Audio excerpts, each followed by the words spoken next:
கிறிஸ்துவுக்குள் மிகவும் அருமையானவர்களே, ஆன்மீக தேடல் நிகழ்ச்சிக்கு உங்களை அன்புடன் வரவேற்கின்றேன்.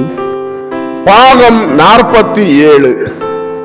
கடந்த பதிவில் பழி வாங்குதல் மற்றும் பொன் விதி நிகழ்ச்சிகள் பற்றி பார்த்தோம். இன்று பகைவரிடம் அன்பாயிருத்தல் மற்றும் சினம் கொள்ளுதல் நிகழ்ச்சிகள் பற்றி பார்ப்போம். நிகழ்ச்சிக்கு போகலாம். பகைவரிடம் அன்பாயிருத்தல். மத்தேயு நற்செய்தி அதிகாரம் 5 இறை வார்த்தைகள் 43 முதல் 48 வரை. லூக்கா நற்செய்தி அதிகாரம் 6 இறை வார்த்தைகள் 27 முதல் 36 வரை. கண்ணுக்கு கண் பல்லுக்கு பல் என்ற முதுமொழி 10 கற்பனைகளுள் ஒன்றல்ல. வரப்பிரசாதம் இல்லாத மனிதன் எப்படிப்பட்ட மிருகமாய் இருந்தான் என்றால், பழிக்கு பழி வாங்குவதைத்தான் அவன் தேர்ந்து கொள்கிறான் என்பதால் அது சேர்க்கப்பட்டது. ஆனால் அது ரத்து செய்யப்பட்டு விட்டது. அது இப்புது வார்த்தைகளினால் ரத்தாகி உள்ளது. உன்னை பகைக்கிறவனை நேசி, உன்னை வதைக்கிறவனுக்காக வேண்டிக்கொள், உன்னை அவதூறு பேசுகிறவனை நியாயப்படுத்து, உன்னை சபிக்கிறவனை ஆசீர்வதி, உனக்கு தீங்கு செய்கிறவனுக்கு உதவி செய், சச்சரவுக்காரனிடம் சமாதானம் உடையவனாய் இரு, உபத்திரவம் கொடுக்கிறவர்களுடன் ஒத்துப்போ, உன்னிடம் கேட்கிறவர்களுக்கு அநியாய வட்டி வாங்காமல் மனதார உதவி செய், குறை கூறாதே, தீர்ப்பிடாதே. மனிதர்களுடைய செயல்களுக்கு குறிப்பிட்ட காரணம் உனக்கு தெரியாது. எல்லா வகையான உதவிகள் செய்வதிலும் தாராளமாகவும் இரக்கமாகவும் இரு.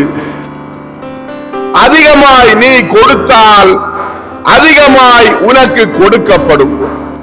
தாராளமாய் இருந்தவனுடைய மடியில் அமுக்கப்பட்ட முழு அளவு கொட்டப்படும். நீ கொடுத்த அளவுபடி மட்டுமே கடவுள் உனக்கு தரமாட்டார், அதைவிட மிக அதிகமாக உனக்கு தருவார். நேசிக்க முயற்சி எடு, அதனால் நேசிக்கப்படு. நட்புறவுடன் முடிக்கப்படும் காரியங்களை விட சண்டைகளுக்கு கூடுதல் செலவாகும். ஒரு நல்ல இனிய பண்பு தேனை போன்றது. அதன் சுவை நாவில் நெடுநாள் தங்கி இருக்கிறது. நேசியுங்கள், நேசியுங்கள், நேசியுங்கள். நல்லோரையும் தீயோரையும் நேசியுங்கள். நல்லோர் மேலும் தீயோர் மேலும் மழை பெய்ய செய்து, நீதிமான்கள் மேலும் அநீதர்கள் மேலும் சூரியனை பிரகாசிக்க அனுமதித்து, அறுவடையின் அரிக்கட்டுகள் நடுவிலிருந்து தெரிந்து எடுக்கப்பட்ட தானிய கதிர்களை போல் நல்லவர்கள் தெரிந்து எடுக்கப்படும் சமயத்தில் நித்திய சூரிய பிரகாசத்தையும் பனியையும் நரக நெருப்பையும் ஆலங்கட்டிகளையும் பொழிகிறவராகிய உங்கள் பிதாவை போல் இருப்பதற்கு அப்படி நேசியுங்கள். உங்களை நேசிப்பவர்களையும் உங்களுக்கு பதில் செய்வார்கள் என்று நீங்கள் எதிர்பார்க்கிறவர்களையும் நேசிப்பது போதாது. அதில் ஞான பலன் இல்லை. அது மகிழ்ச்சியானது. இயற்கையாகவே நேர்மையுள்ளவர்களும் அதை செய்ய முடியும். ஆயக்காரரும் புற இனத்தாரும் கூட அப்படி செய்கின்றனர். ஆனால் நீங்கள் கடவுளின் விருப்பப்படியும் அவரின் மேலுள்ள மரியாதைக்காகவும் நேசிக்க வேண்டும். உங்கள் பகைவர்களையும் உங்களை அதிகம் விரும்பாதவர்களையும் அவரே படைத்தார். அன்பின் முழுமையை உங்களிடம் நான் தேடுகிறேன். அதனால் சொல்கிறேன், பரலோகத்தில் இருக்கிற உங்கள் பிதா உத்தமராய் இருப்பது போல் நீங்களும் உத்தமர்களாய் இருங்கள். கிறிஸ்துவுக்குள் மிகவும் அருமையானவர்களே, பகைவரிடம் அன்பாயிருத்தல் நிகழ்ச்சி நிறைவடைந்தது. இதை தொடர்ந்து சினம் கொள்ளுதல் நிகழ்ச்சி பற்றி பார்ப்போம். மத்தேயு நற்செய்தி 5ஆம் அதிகாரம் இறை வார்த்தைகள் 21 முதல் 26 வரை. உங்கள் அயலானை நேசிக்கும் கட்டளையும் அதை உத்தம நிலைக்கு கொண்டு வருதலும் எவ்வளவு பெரிதானதென்றால், முன்பு சொல்லப்பட்டது போல் கொலை செய்யாதே என்று நான் சொல்லவில்லை. ஏனென்றால் கொலை செய்கிறவன் மனிதர்களாலே தீர்ப்பிடப்படுவான். ஆனால் நான் சொல்கிறேன், கோபம் கொள்ளாதே. ஏனென்றால் உங்களுக்கு மேலான ஒரு உயர்ந்த நீதி தீர்ப்பு இருக்கிறது. அது புலன் சார்பில்லாத செயல்களை கணக்கெடுக்கிறது. தன் சகோதரனை நிந்திக்கிறவனை ஆலோசனை சங்கம் தீர்ப்பிடும். ஆனால் தன் சகோதரனை ஒரு பைத்தியனை போல் நடத்தி அதனால் அவனுக்கு கேடு செய்தவன் கடவுளால் தீர்ப்பிடப்படுவான்.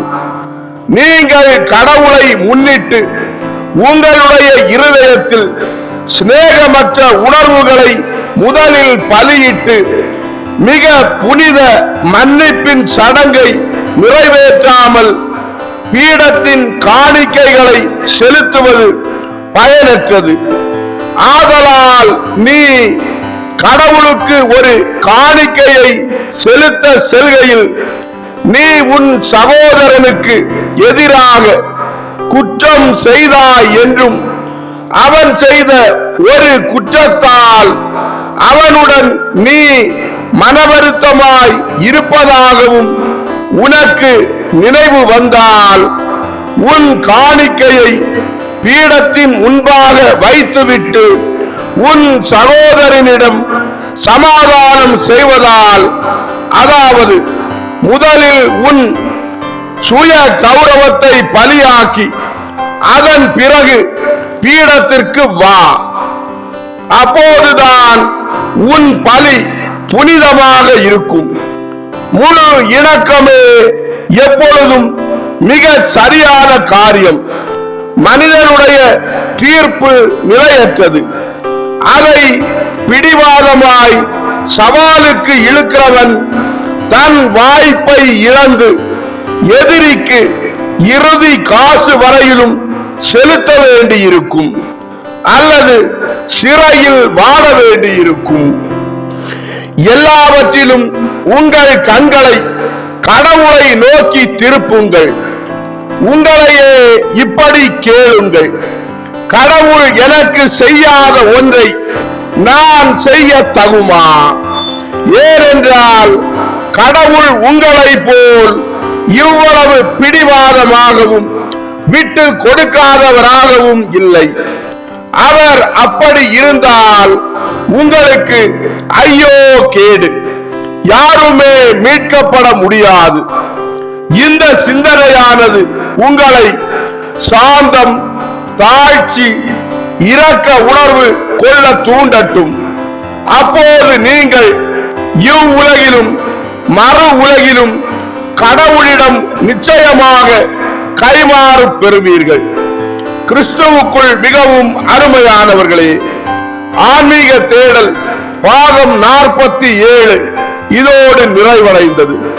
அடுத்த நிகழ்ச்சியில் உங்களை சந்திக்கும் வரை உங்களிடமிருந்து விடைபெறும் உங்கள் ஜான் பிரிட்டோ. ஆன்மீக தேடல் தொடரும். நன்றி.